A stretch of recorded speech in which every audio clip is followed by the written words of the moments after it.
Awe tukolele. Betompe tuletezi.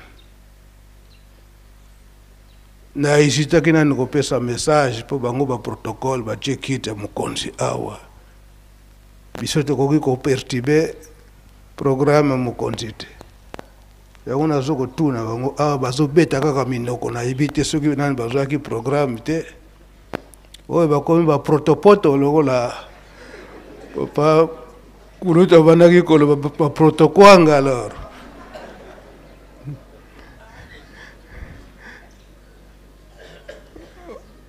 On kombo ya tata ya mwana pe tata Molimo Santo. Tolandi mate na biso na katanda kwa Nzambe ndenge baoti kote ya biso.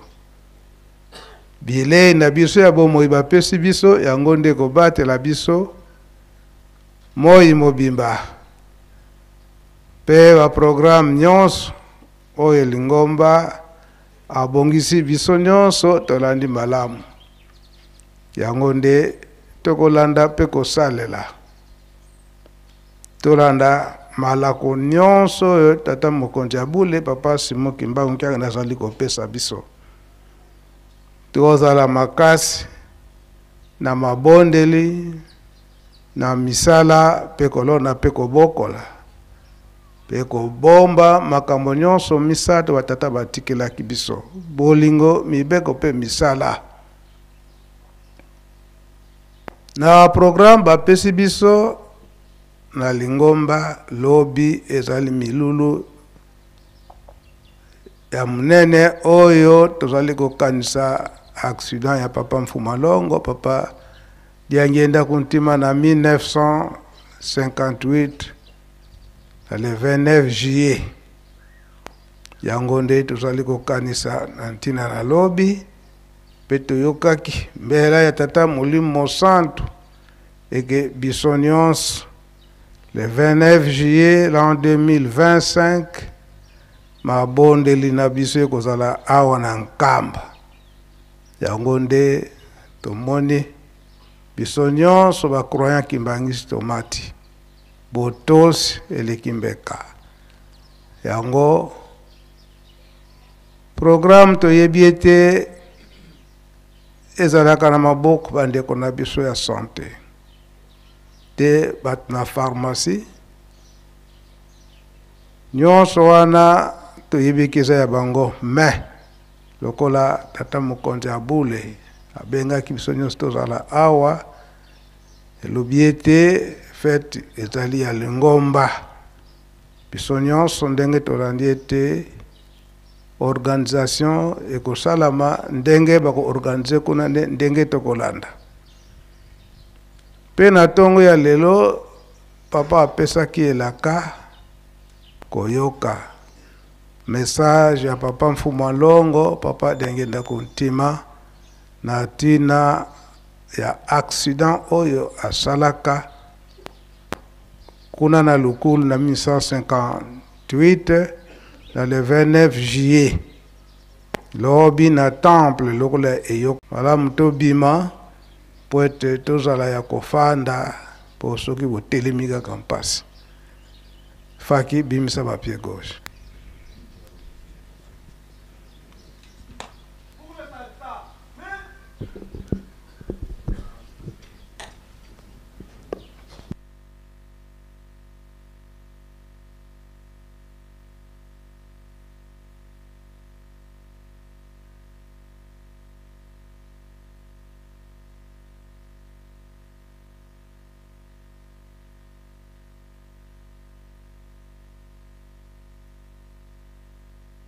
Voilà, je pense que vous avez suivi ça, papa Mpumambanza, papa André Mbenza Kiangani, qui nous a justement rappelé ce qui a été dit hier à propos de notre festivité du 29 juillet 2025, marquant le 67e anniversaire de l'accident de papa Mfumalongo, papa Diangenda Kuntima Joseph, fils cadet de papa Simon Kimbangu, et le tout premier chef spirituel et représentant légal de l'église kimbangiste. Un accident qui revêt un caractère tout à fait particulier, car nous savons tous, selon l'histoire racontée par rapport à cet accident, ce qui avait occasionné cet accident et la raison même de ce qui s'est passé. Et voilà pourquoi tout à l'heure, tout de suite là, nous allons suivre le message de Papa Diangenda Kuntima lui-même qui témoigne et qui donne la raison de ces voyages qui, comme il le savait déjà, qu'il devait avoir un accident au cours de la route. Il n'était pas seul parce que nous disons, les témoins de Dieu, c'est l'homme et Dieu est le témoin de l'homme. C'est comme cela qu'il y a eu Papa Watoula Mathieu, Tende Félicien, Papa Nsomi David et Papa le chauffeur Kalambula, tous au bord de ces véhicules qui avaient justement connu un accident mortel. Voilà. Mais nous savons tout ce qui s'était passé juste après cet accident. Eh bien, Papa Simon Kimbangu, Papa Diangenda Kuntima a pu ressusciter ceux qui étaient morts avec lui. Et voilà toute l'histoire que nous allons suivre tout à l'heure à travers cet audio qui va être balancé par la presse et information kimbanguiste. Là, je vois mon confrère Papa Christian Poba qui est là pour justement nous faire balancer cet élément car hier au temple, cela n'a pas bien sonné et c'est comme cela que Papa Simon Kiangani avait promis pour que ce matin, cela puisse encore être balancé afin que chacun de nous puisse suivre. Voilà, tout ceci par rapport à ce que nous connaissons actuellement, ce qui va se passer, c'est que les autres préparent pour la date de demain, mardi 29 juillet 2025. Et on dira qu'il y a une coïncidence parce que cette date du 29 juillet en 1952, c'est la date où Papa Simon Kimbangu s'est apparu à ses disciples. À l'époque, vous vous souvenez, il y avait quelques membres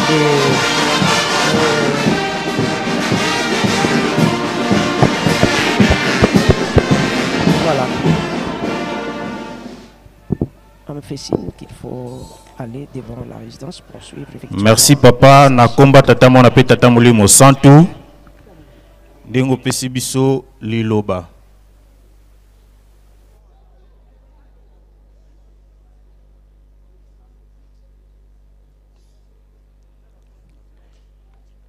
Ya liboso to landaka ka programme ndenge papa pesela ki biso yango lobi.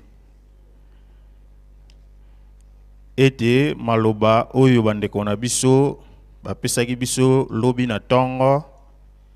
ya koloba ete Papa Diangenda bakangaki ye bagrafese oyo ya baminganga. Nzoka ye moko alobaki ete ke bakangaki ye bagrafese oyo bakangelaka mikanda. Lokola ezali histoire, il fallait tolobela yango rapidement pour que etikala na mitu ya batute. Yango tolobaki rien que élément wana ezana mwa fond sonore ndenge basaelaki yango pona lokumu kaka ya Papa Diangenda mais lokola maloba na yezo yoka na biso moko tolanda. Lo na sala ki accident. Aïe aïe aïe aïe. Le 29 juillet 58. Mais ndenge wana izalaki tangu toti sika wana na tosala accident. Tokei kuna mpate bakenda kutunga pamba tena zalaki na mputa moko wa kusekana te bakamati ngai na pike moko bakai na ngai na l'hôpital ya bamupe kuna na tumba batata na ba mama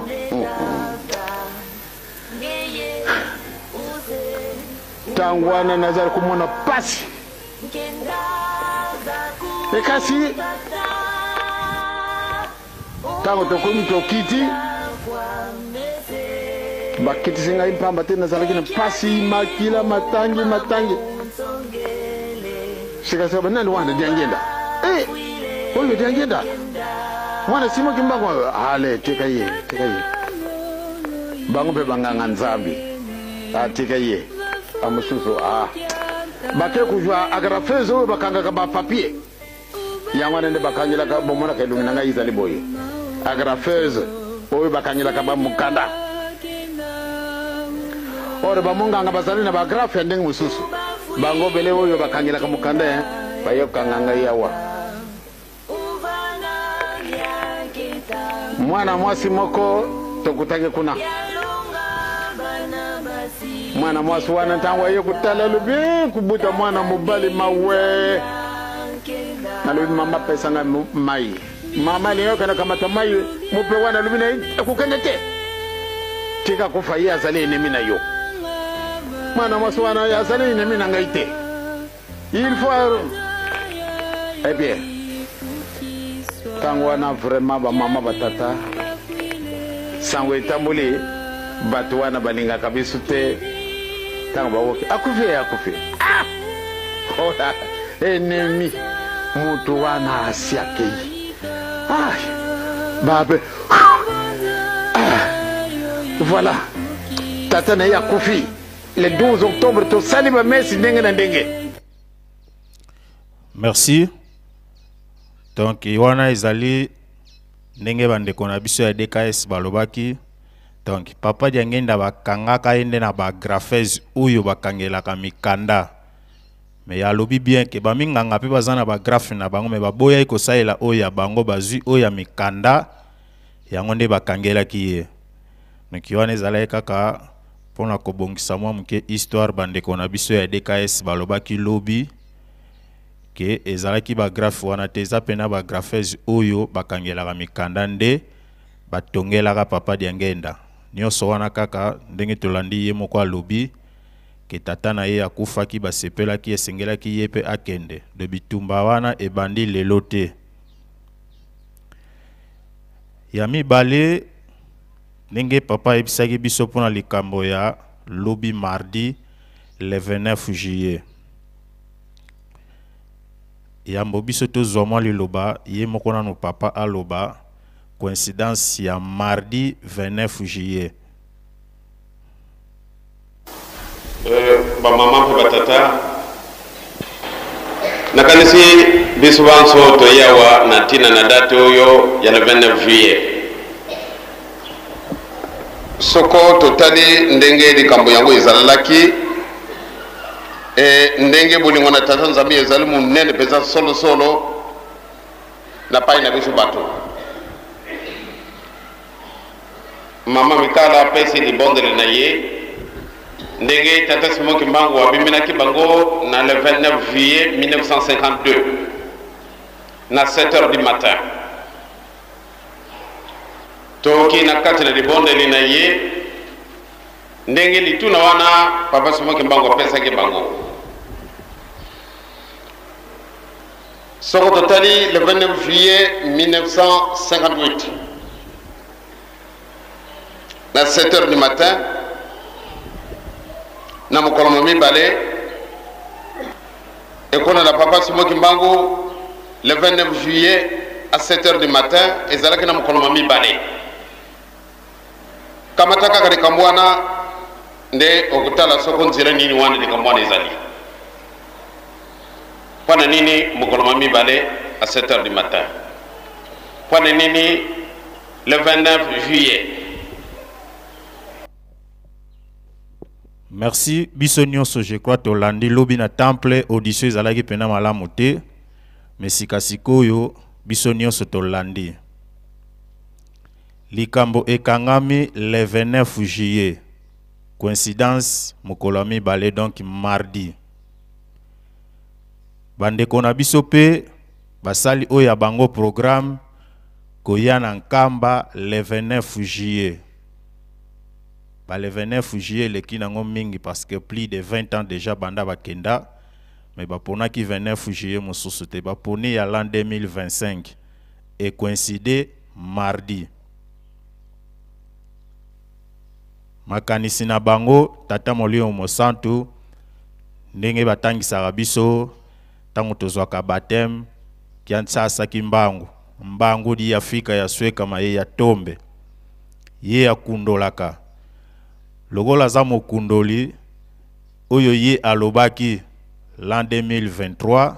to bandeli à 0. Donc akomi ko kundola biso likambo moko. Avant-hier yebisi biso ke je crois na ba vérité mususu oyo ebombama. ekobanda kobima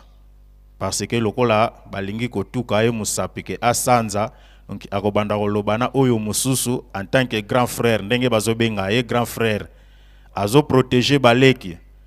par exemple le kamususu ayebi na ye mais atali ba petit frère abombi mais siko lokola batie musapi na kingo elingi lobake asanza yango ye pa loba ke no akobanda kosanza. Pourquoi baponi kaka mardi ya le 29 juillet ya l'an 2025 oyo e coïncidé biso kaka mardi. Papa Diangenda lobi yango très bien. Na 52 ezalaki mardi le 29 juillet. Tata Simon Kimbangu akenda komona na basali na ye kuna na loa. Nini bakangaki, nini elobama ikuna. Le 29 juillet 58, Papa Diangenda aye kosala accident na Lukulu. Et coïncidaki pe toujours kaka mardi. Pona nini elaka likambo ekangama kiwana. Tozali koloba mwa mingi parce que biso batu bakomi kolobela biso mwa mingi. Mikole uti koleka na ba réseaux sociaux makambo etambolaki mingi. Que problème oyo sala succession na kati église Kimbangiste eza likambo etali bana ya Baflève na bana ya Zunga. Bandeko bolimbisa biso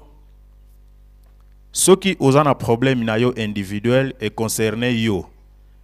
Mais bana Baflève pona rolati salibota mobimba ya Baflève ngambo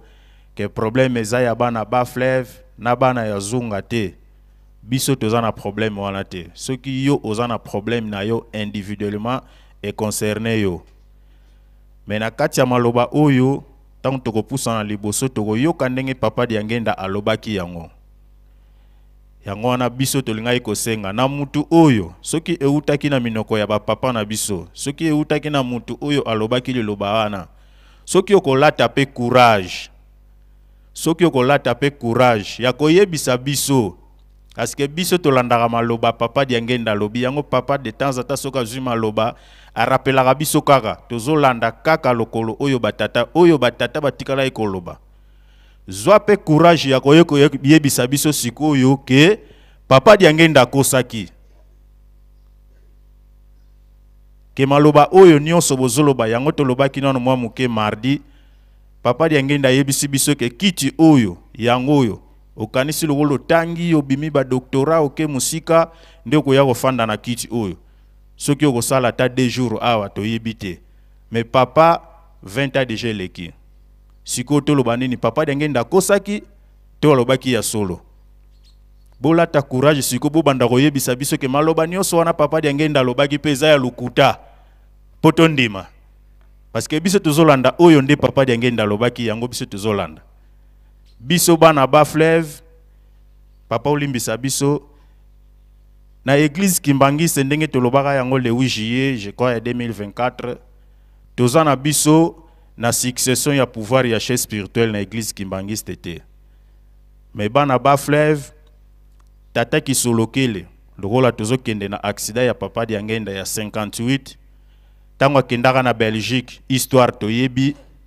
akendaki kosala test ba évoluer. Ndenge Papa Simon Kimbanga yebisaka yeko kokoma na Belgique boko kutana na roi. Mais Papa Kisolokela metala ki en tant qu'esclave aza kokutana na roi ndenge nini. Mais yambo okendeleka na nkamba ozwa mikanda mama na yo azana ngo yango kokende nango kuna. Na bunzambe na bango toyebi histoire ya Congo atako oyo bakosaka biso mais histoire ya Congo eza ya koyebana. Papa Kisolokele a épate kuna na examen. Yango esalaki ke roi aluka mutu mwindu oyo a épate na examen oyo mondele a composé. Nde esalaki bakende kozwa Papa Kisolokele po akende kokuta na roi. Metango Papa Kisolokele akuta na roi. Papa nani roi ayebisaka Papa Kisolokele ouvertement ke lokola pe likanisi na biso ezali ya kozwa Congo parce que wana bazalaki na likanisi ya kopesa bonsomi te to l'indépendance mais ya ko récupérer Congo définitivement parce que yango ekangama na charte de Berlin que ceux qui bo coloniser mboka pendant 50 ans molobeli amonani te donc bo récupérer mboka wana définitivement bapesa pouvoir na papa Kisolokele mais eyano ya papa Kisolokele ezalaka ete biso tobongisamaki mpona likambo wana te tata azana mutu oyo ye abongisaki mutu wana ye abongisaki ye ko conseiller epa na biso bana ya Bas-Fleuve président Kasavubu na 1960 wana ampleur nini président Kasavubu azalaki nango po azwa ebonga wana ya président de la République soki papa Kisolokele alingaki kowela bokonzi wana azalaki mieux placé ya kozwa yango mais akaboli par des choses biso tobongisamaki na kiti wana te parce que bango bakoki kosala politique te tata azana mwana oyo ye abongisaki président Kasavubu toyoka ba histoire papa Diangenda tika voir même mbetu na ye balali na mama bibi me bakiti na mabele batikeli ye mbetu pona président Kasavubu ba préparer ye donc biso bayombe ndenge totangaki yango na discours na biso awa ya bosengi bolimbisi tozana mukumba ya munene atako to bebisaki yango mais c'est notre responsabilité ya ko protéger lingomba parce que tango ba pesaki biso bokonzi wana en tant que ba président de la République tozalaki wana pona ko protéger lingomba et puis pona ko tonga yango elembo ba bengisaka voir même aya ko Libanga awa ya le 6 avril 1961 donc une année après mais aya ka peka kate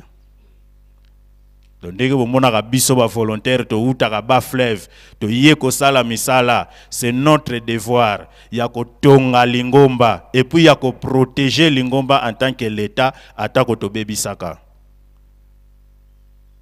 donc na bandeko na biso bana ya ba papa na biso bolimbisa biso bokotisa biso na ba conflit oyo te et ya ko lata de génération en génération et se répétera de temps en temps que bayombe bazana problème na église kimbangiste te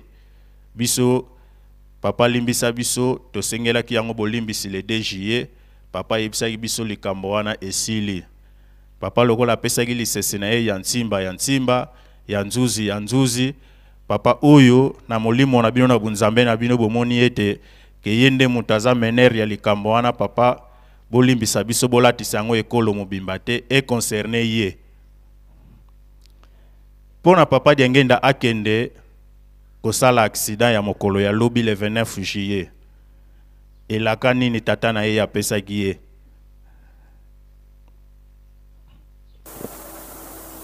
bele na poto oyo avant de accident izala papa lobi mwana na ngai sikasikawa epesamani yo kenda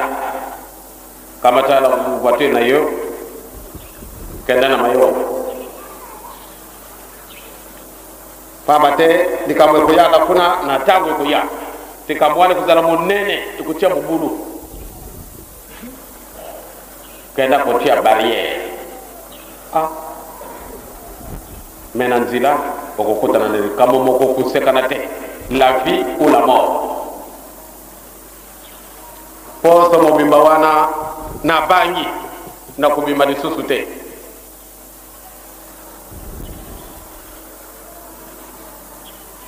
na mutaka lisusu voiture te na bangi kasi mukolo wana tata lubi ou bien okela kangai ou bien okela kangai te okone pe okokenda likama izale na yo kukufa na yo isikuki ubebe moi lobi kama tanzila posa na ngai naga na kukufa ngai moko kasi tata so lobi tokei tata watu lobi tokei tata nte da lobi ngabe na kukende eh bien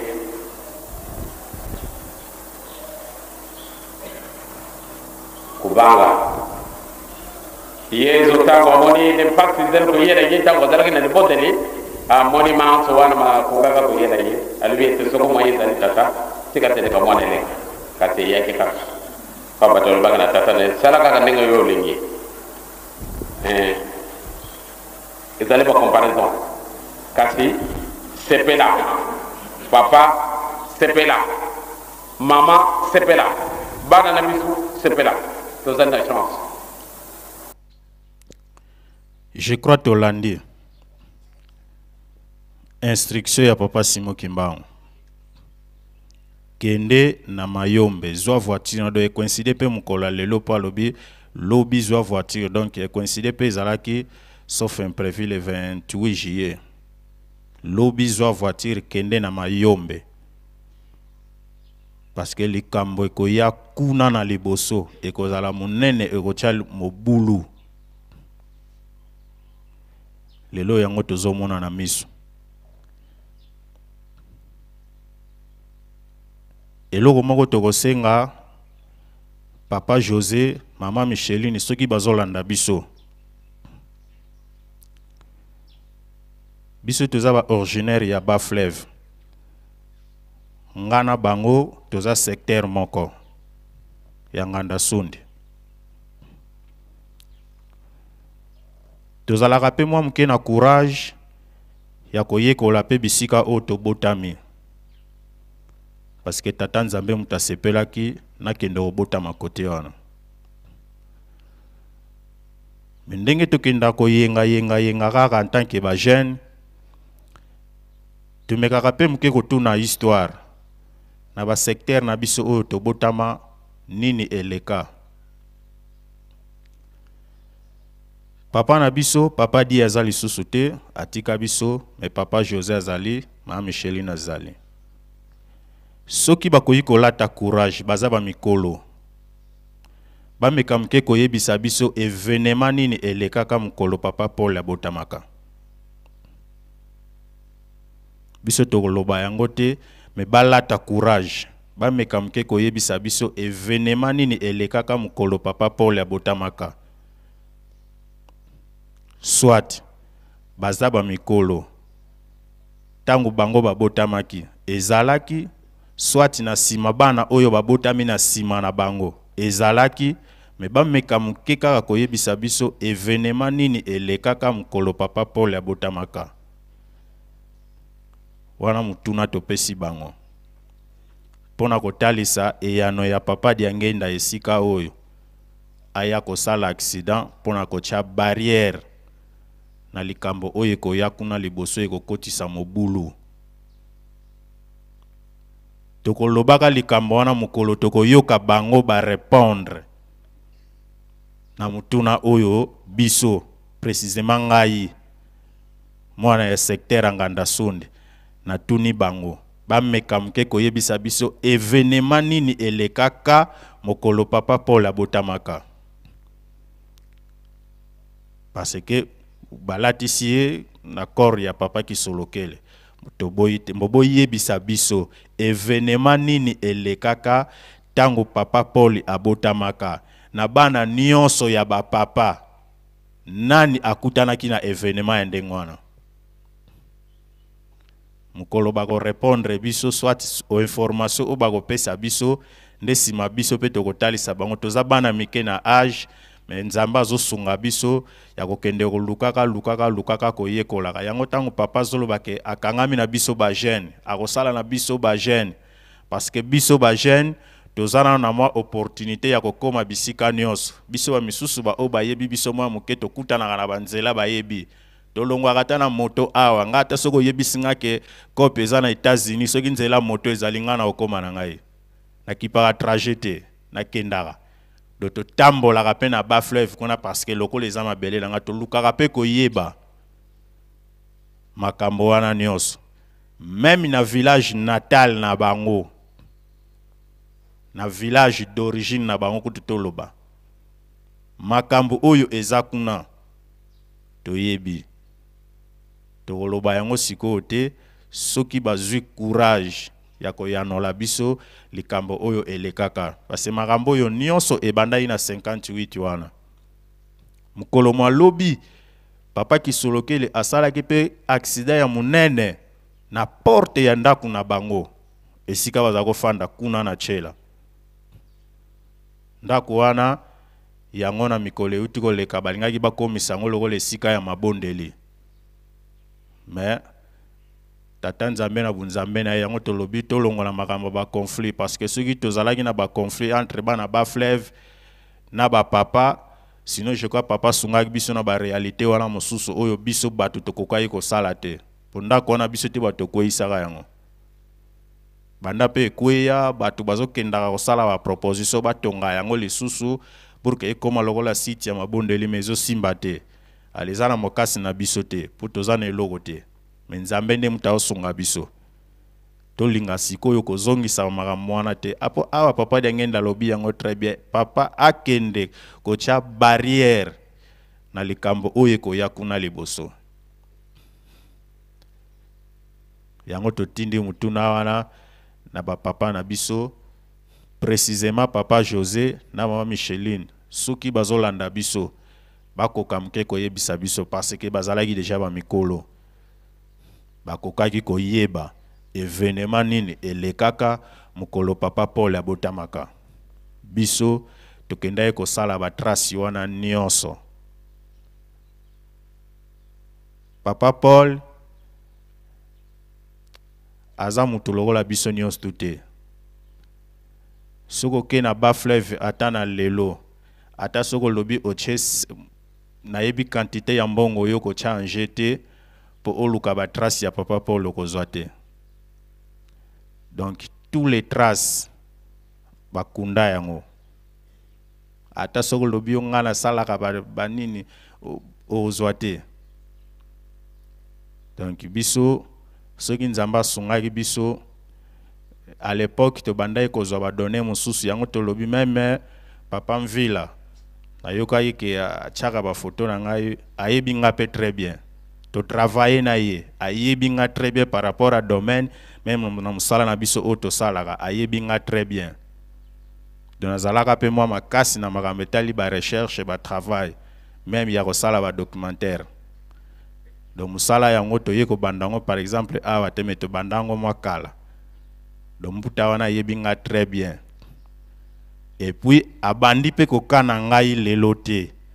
Abandi kokana ngai kala. Yango nazongisaka merci na papa Fumambanza. À l'époque ngana na komi na nkamba te. Mais papa asombaka mutuka moko, je crois ba auto yebi kinzau na yebi te soki mutuka wana ezalaka kana remorque moko ya rouge. Ya oye memaka ba grim. Chauffeur aza komema yango papa loi aza kuna na faki. Soka aza présent ayebi histoire. Mukolo oyo bakanaka ngai ke pechi oyo mukolo tokozwa ye. Donc ye akei. Lokola pena linga moto. Nga wana na moto koyenga yenga na ke kuta na ambiscade. Mto ya ko bikisa ngai papa loi na remorque wana ya rouge. Ayebisi biso dona nga na kati. Mbo lokola to kutani awa na bino na ye ale na raye bino mbala moko bino nyonso bokende. Ndeko kima oyo bakima kinga pena démarrer moto sans unique. Remorque wana papa na ndimite ke ebenda ata grimi moko banda pe sala action wana na mona batelemisa wana ba jante. Dona mona remorque wana osombaka ngo kaka pona eya osunganga na événement wana. Donc marambango to bandiango lelo te tan wana kutu nano to komi na biso na ba responsabilité o to zana ngote. Mais pas grand frère nanga wana mbotamvila akana nga déjà. Nazaki pe nelo te. Même lelo pe nazana nga nelo te. Donc kokima yango to lobi biso nde bana ba fleuve to zana charge to koloba parce que ndenge papa ki solokele a déclaraka yango na 58 liboso ya roi ke ngai biswati biso libota oya tata Simo Kimbangu to bongisami pona bokonzi wana te tata azana mutu oyo ye abongisaki Kasavu buto yebi même histoire même temps basalaki ba élection kuna Kasavu balekaka ta mais lokola azalaki moponami epa ya tata Simo Kimbangu ba descendance na biso bana ya ba fleuve Kasavu bazwaki pouvoir atako to bebisaki mais histoire etikala ya Congo mutako chanzango azateke le tout premier président ya RDC ezaki Kasavubu yo ko chanzango c'est que bongola histoire premier capitale ya Congo ezala tanga Congo belge ezaki na vive ezana ba fleuve elongwe na vive eye na boma ezaka toujours na ba fleuve sima eye ko katseke Kinshasa do histoire wana mutako chanzango azate de nzamba lingaki biso pona ko batela lingomba yango apesaki biso bokonzi ya leta yango lobi esalaki biso susu pasi tango koyoka maloba ya papa Fumalongo ete batu bazwi bambongo meme biso bakonzi ebele tozwi bambongo pona koya ko assister na likambo oyo toyebeli yango motuna makolo te likambo esengaka vome otuna oluka koyeba histoire mais kozwa yango na contexte oyo bandeko bazoloba yango te parce que tokoloba yango vérité eloko oyo bango balobaki na bakonzi ya mboka bokoki kosala nyonso na Congo ekotikalaka kobonga te aussi longtemps makila ya tata Simon Kimbangu eza ya kokabwana yango leta zwaki likambo wana acte sikoyo foto sangisa bango par force nzoka oyo eza makambo famille te tosangani awa bikolo eze ebele tosangani awa pona famille te tosangani nde pona lingomba oya kolinga koya na lingomba ndenge papa lobaki soki bakoya mesiko te le DG tolandaki papa soki bakoya mesiko yo te parce que nano basosoli te il faut basosola d'abord lingomba bakoya kosangana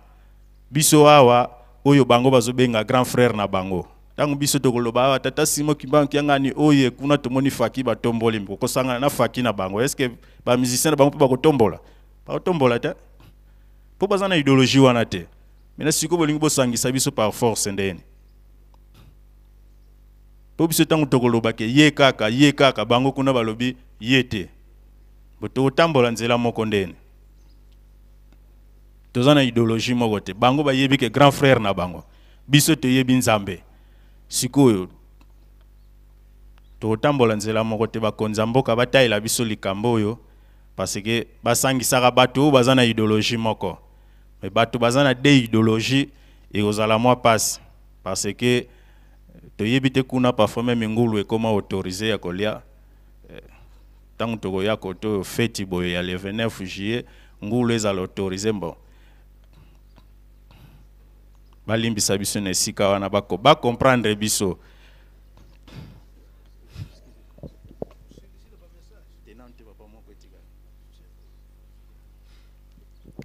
pona kosilisa kaka likambo ngo tozoloba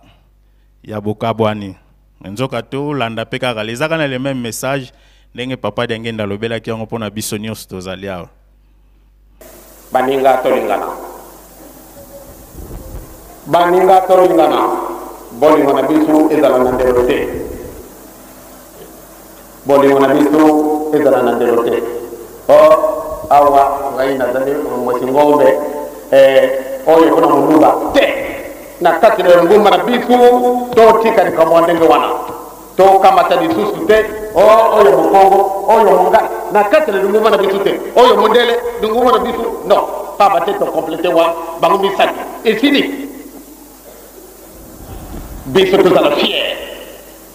lokola omoni moninga na yo yibete solo oyo amona ninde mwana ya tata Simon Kimbangu to bila tata Simon Kimbangu lokola na roba kambala na mbala ko kanisa te pamba te na butamanga na tata Simon Kimbangu donc na tina wana kaka na kokana na likolo na kokana na likolo na tina butamanga tata Simon Kimbangu te soko na sali ndenge tata Simon Kimbangu alingi wana izalisi tata soko na zalo bebisa na zalo kumemangabo yango ba mama na batata to zala na bolingo totunga ngumba ya ile musantu sita kila tata zabe na kolo yesu ile musantu apesa bisunguya fuate bisu batu to benga mi bana kwa Simon Kimbangu to zala kutunga ngumba ile musantu to zala na Museveni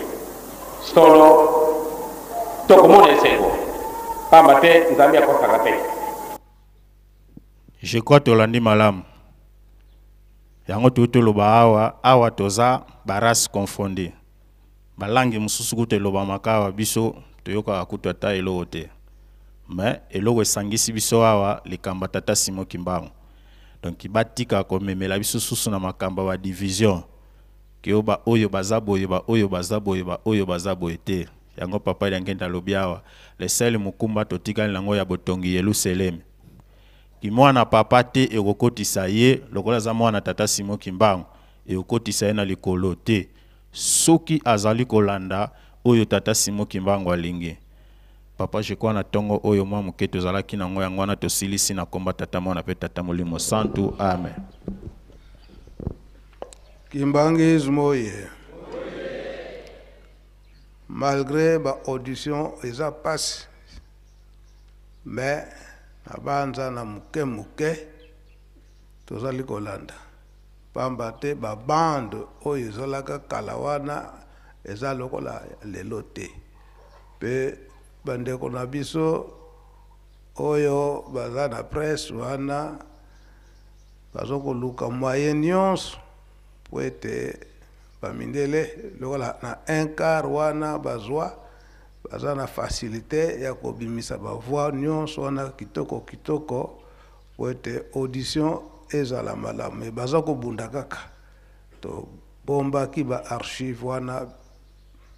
banda 1980 ya ba 70 soit 75 pe ezali yango toza ko reprendre muke commentaire mingi ezali te tolandi maye oyo papa Mfumalonga lobi pe tolandi pe ndenge ndeko na biso papa journaliste ameki koyanula mena makambo oyo tokocha commentaire ya muke oyo ezalaki na 1989 tolandaka message ya papa Diangenda oyo akende kolobela na kiana mwemvo ya lobiete soki ngai Diangenda nazo komona makambo nyonso oyo atina mususu te likambo oyo tata donc papa Simon Kimbangu apesa epai na ye ya kosala ete atambula na mokili mobimba na mondo mobimba tango aza kotambula oyo elobami ete mobeko ya liboso o tata Nzambe apesaka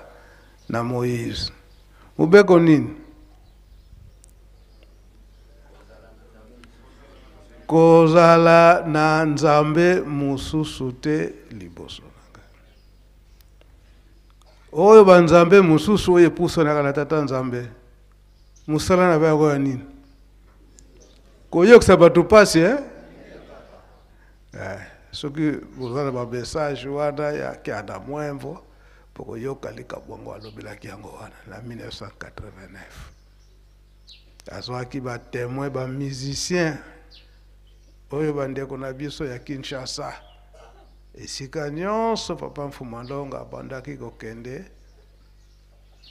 komona bisika mosusu botelemi azwa kobetisa miziki suka ke milimo mabe ezalaki na kimisi yango faki oye boyibi te oye yango te boyibi très bien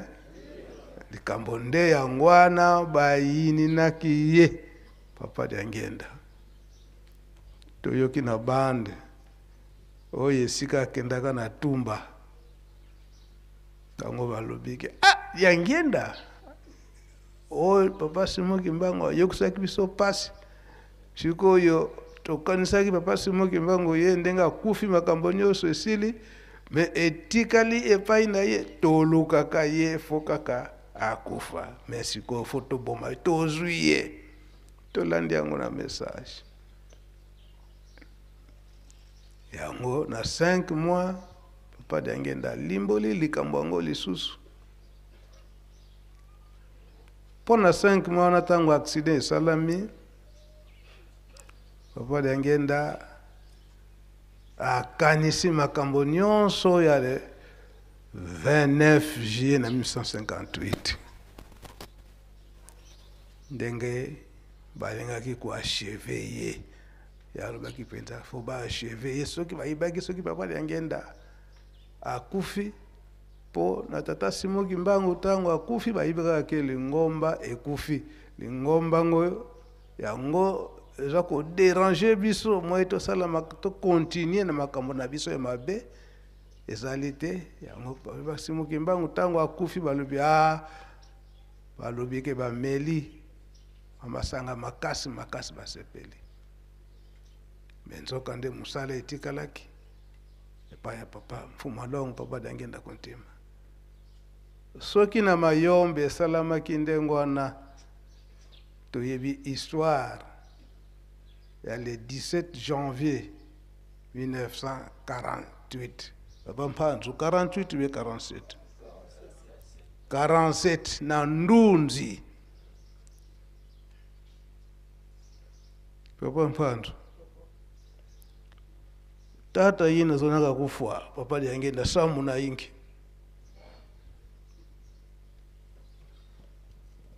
loba unalingana tata mwana peve wa Ndongo mutindo betikana kulanda l'histoire abana ba papa munu pia moke na diambo mosi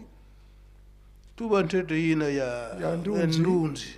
samu kiani salaka accident papa kanandi salaka accident kuna justement samu na pasi ya betu bandombe na mutindo betu voandaka kimumbu na maboko ya bana lingala poete ba munisuba nakumba tata mwana pili musanto merci beaucoup yawe nzambi na ngandenge pesinga maloba mutuna papa atuni pana accident ya Ndunzi selon histoire papa Mfumalongo soko asala ki accident kuna ezali pana kobikisa biso loposo mwendo parce que tozalaki ba esclave banda koko na biso Adam asala lisumu eko kuma na tango ya koko na biso Abraham ndenge abutaki Isaac ele papa lobaki yango pe lobi azozungilaka yango kaka pana mbutama ya bana mibale oyo Isaac abota toyebi nani wana botama Esaïe na Jacob. Donc banda tango wana tokumaki na problème monene ya la vie ya biso bato mwindo jusqu'à mokolo lelo soko tozolanda yonso ezoleka ezali kaka na angle wana moyini Satana alingi te mutu mwindo abonga mais alors nzambi na biso lokola bongisaki likamu na ye yango tomoni banzambi na biso bavandi awa tango papa Mbenza natalaka ye nga namonaka ndenge mosusu na butu nazoyemba nzembo mona kumakia beno ya sisila mazulu zola kwa mepasi kwa lungana ye oyo avandi awa kolo na biso Yesu Kristo ye mutu asengaki ete papa Simoki Mbangu kiangani ngana za kutuna yo loba esika wana ya Mwanda Ndunzi kunga bananga loba nani Likambamo nga papa tellement makambo bino elekilanga trop wana makambo yo papa na yebi yango esalanga lokola liboma donc makambo Ndunzi to sala musala kuna ya munene na kasi boyebi yango bima lokola. Merci Baba Mpanzu. Merci papa. Uto uzowelela ngonga. Tango na yaka pai na yo na 1981 wanda ulakisa ngabisika nyonso wana. Na 89 na 1989 papa Mfumalongo papa Lyangenda awa minda izalaki te. Wana groupe électrogène ebandaki kosala abengaka yo tango abengi yo ayebisi yo kende kozwa groupe électrogène to soit moteur to bengaka ya minda oyo jaki na ndunzi eya ao na nkamba na 89 ezalaki boye ezalaki ndenge wana papa yo moko yaki kotika yango na mutuka nozalaki nango ya Toyota esika wana nde papa mfumu ndongo na 89 papa Liangenda alobaki na yo tina okeko tonga esika wana na ndunzi ebengamaka na tango wana kunga bananga. Donc papa Liangenda message na ye ezali donc batiaka ye na banana oyibi tikambongo message ezali esika wana papa mfumu alongo apeselaka ba musicien kombo ya gardien ya dépôt ba musicien ba gardien ya dépôt ya baloso te ya nini te kasi ya milimo ya batu faki oye eza ndengo wana te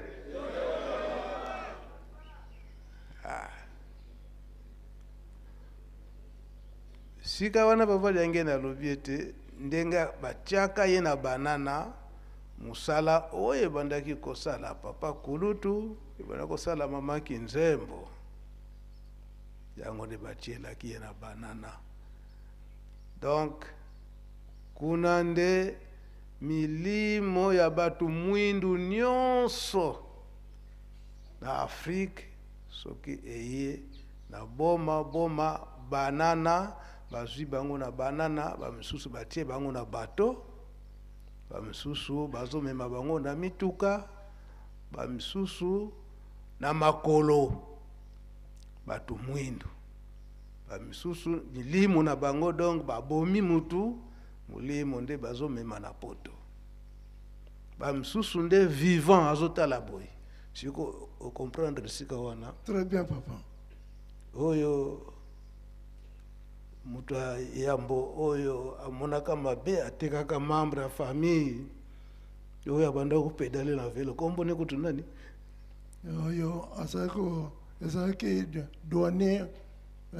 azaki na musala douane papa Futi Ernest Futi Ernest Futi Ernest bango wana nde bazalaka na combine siko ya kotekaka milimo ya batu na milimo mutu akufi bamemi mulimo bamisusu na nzoto boye batekio oyo papa elebe balobelaki mukolo wana ete batu nyonso wana batu mwindu soki bazwi bango na banana bamisusu na bato bamisusu na makolo bamisusu na mituka rencontre wapi na Pointe Noire nyonso wana papa Liangenda donc azali komona on a 47 wana nyonso wana papa Liangenda azali komona ale sikoyo papa Simo Kimbango yebisi papa Liangenda ke siko na pesi yo nguya ya kokanga batu nyonso wana o baza vivant kokanga bango kozongisa bango na bafamille na bango oyo bazokende na baesprit kozwa baesprit wana kozongisa yango na ndenge papa Liangenda alobaki ete yango bomonaka ete Europe mobimba etonda na bamindele oyo batu mwindu bakomisa bango bamindele toyebi histoire wana papa Liangenda alobaka kango clair kasi alobaka ete oyo boteka boyebaka ete bakoma bamindele kasi bakozonga awa bakozonga bino batu boteka bango toyebi histoire wana mingi toyebi yango eza boye te ngai biso zo transmettre kaka ko reprendre bapapa ndenge balobaka donc alobaka yango na 5 mois yango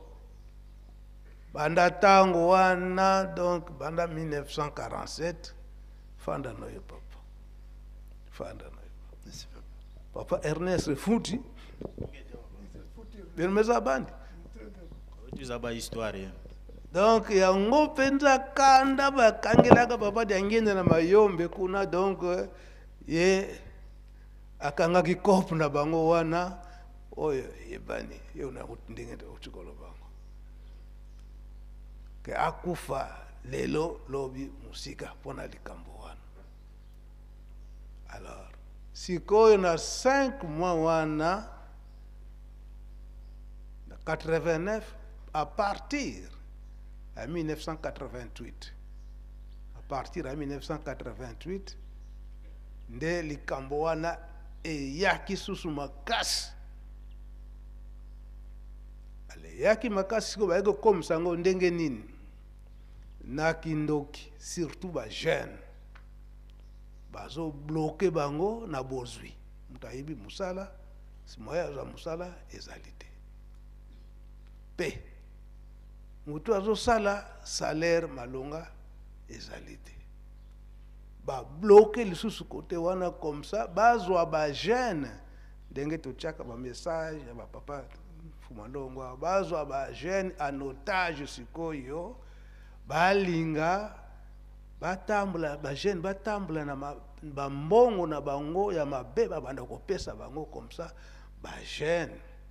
babosa na nzela tata Mulimo Santo tata Simoki Mbangu na 88 wana yango tuyokaka na 88 wana eke na Kisangani nzembo ezwami malamu toka bwana kaka ake na Angola Papa Diangenda à partir à Luanda balinga kate eke Papa Mfumalongo Papa Diangenda akoma na Mbanza Kongo po baibika kesuka komi na Mbanza Kongo ake kofongola nzela wana kuna na Kulumbimbi poete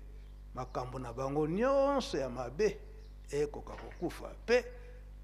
eloko oye bango bazwaka bakendaka na yango baibike na tango wana Papa Diangenda suka fongoli ekozonga baloba nyonso toza na bakasete efaki surtout faki Kinshasa boyebi makambo nyonso wana pona Mbanza Kongo na 88 bozalaka eza boye boza ba témoin likambo nyonso wana yango nde sikoyo bamoni kaka ke moyen kaka te po esika nyonso papa bango bakokende poete bakanga likambo oye kokofrene lisusu mutu mwindu Papa Diangenda azali présent asala boye bazali présent balukilie liwa azokufa te sikoyo tokosala nini nde baye kofanda réunion na 88 wana eke toko sala likambo moko na Lingomba tata Mulimo Santo na Kimbangisi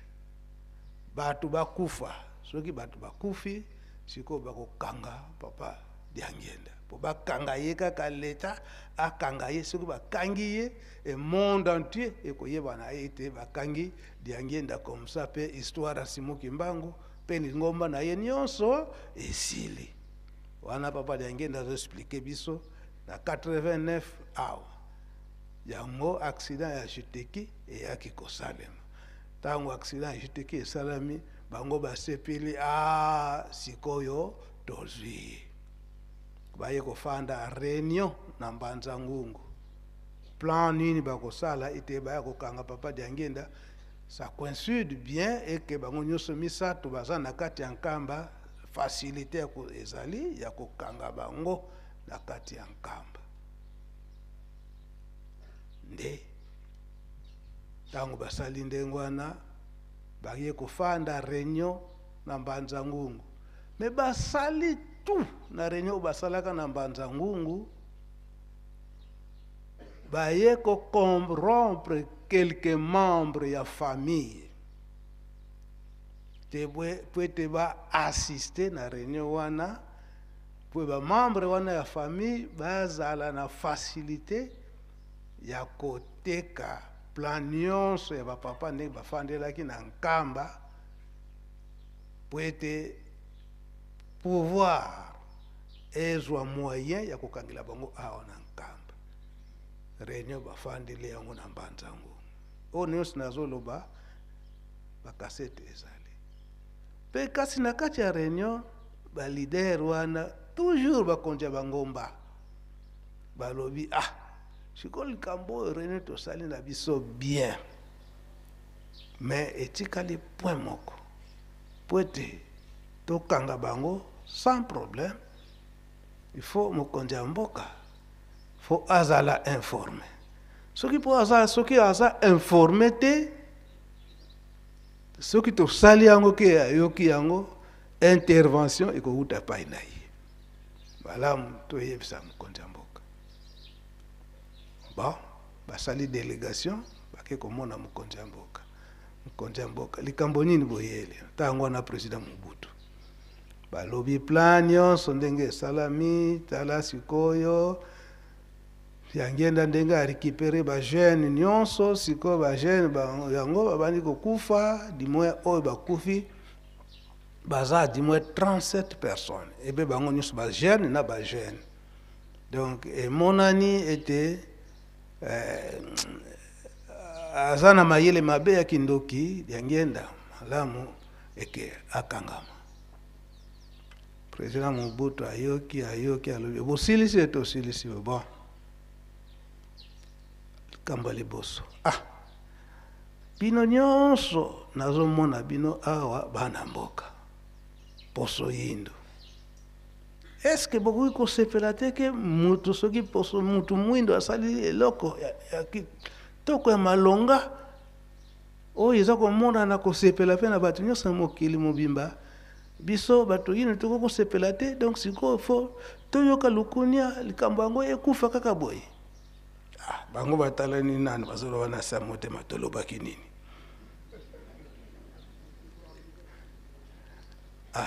ya mibale be président Mobutu azotala pe ba membre ya famille baza wana esali po ayebaki bango esali motema pasi ya mibale est-ce que na mangomba na mokili mobimba kaka lingomba ya Simon Kimbangu nde ebomi batu na accident inoko ikangami bazoko ko répondre te bon est-ce que bolandaka ba radio otolandaka ba radio oyo kaka na mobu oyo salami kuna na mek oyo inside salami na mek kuna batu boni bakufi bazoko ko répondre te bina moni bino boke boza banganga nzambe pe boza ba konzi munene fois la ba information nyonso et surtout que oyo salami kuna na mek baza ba religieux bino pe boza ba religieux donc bolingana kate bino na bino moyo toyoka kiyango boyoka kiyango esali combien de morts 200 siko oya 37 na ya 200 wapi eleki oya 200 eleki kasi est-ce qu'on a bakangi bango soki nayoki ke bakangi bango ngapi nakangi diangenda ale bobima tango bazobima tolobaki nini maso wana ekomeli na papa Mfuma Longo papa diangenda kontima awa na nkamba papa alobike mawa mabenini ngana zosala bozokanga batu ya kosala eke bana oyo bazana bozwi bokangi mutu azwaki kutu terme wana yalobi mutu oyo azoko se débrouiller awa na mboka bidon moko ya mafuta mbila ya 25 litres akozango awa na mboka pwete akende koteka na ngo na mbanza ngongo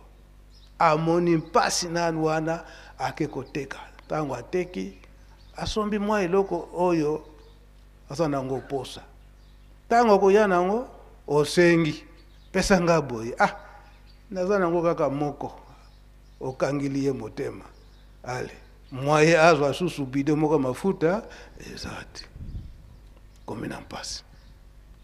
ezo salamate zuwa maso tosana ngo na cassette yango bazokomonela ngai nga soki namoni ndenge wana il faut kaka nafongola po alobili kutu terme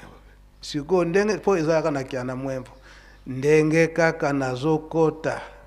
na paroisse ya Mwemvo awa nazokota na paroisse ya Mwemvo bozo sepela kasi ta na moni na komika na entrée ya paroisse na yeko kuta jeune moko bakangi na basinga na njete moye kutu asala ezali te nga na atikali kofongola ye nasali mabeto malamu senabimisa komba bato yango te papa fumolo bango nyonso papa limisa likambo kaka nde yango wana papa Diangenda alobaki mpe aye kozonga na histoire ya 29 juillet po ete nakende kolongola likambo wana ya mpasi lingaki kokota na famille nde alingaki kokufa nde bacheli banga bagrave yango papa alobaki papa Simoki Mbangu Kiangani alobaki ete manso wana eyebani mais soki tokontinue kotia ye misapi na gorge ekobima nyonso na ntango wana soki bafrançais balobaka ete la vérité fait quoi soki bakozala na bango blessé tali bango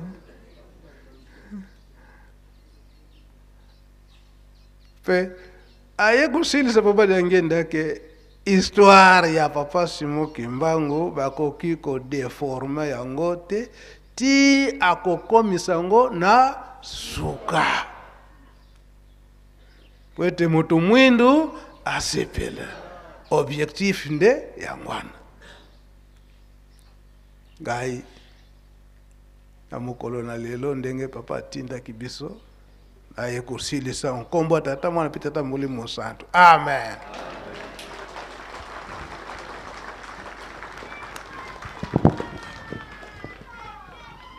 Imbangisme oye! Bika twakubike no moko twatonda lusiku musu tutambuli kwa tata Nzambi muzola kwa se mwana tata mwanda velela munkumbwa se ye mwana ye tata mwanda velela Kimbangisme oye! Ngonga esi ekei toza na Ntinsani pe tozali na remise ya babreve abate atokosalela boye olie tokota na Ntinsani ya batata na bamama totia basani nyonso oyo tokoki totia na basani ntango tozosala Ntinsani kuna papa Umba bomi bongisa bokolimisa biso ba discours ndenge tosalaka ekozala te toye kaka boklase kaka babreve po tokende mbangu bopesi kaka fleur ba discours wana bokolimisa biso po ete totika mpe bandeko ya école biblique bazwa ngonga po esili mpo na bango d'accord sika po tokende na lombango nyonso basani chama faki à vous l'antenne.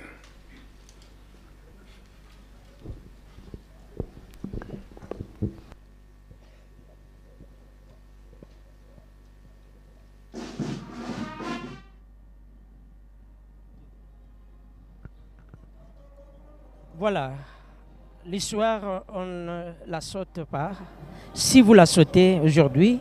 eh bien, elle reprendra là où vous l'avez sautée. Dames et messieurs, vous avez suivi le message ou alors ces temps forts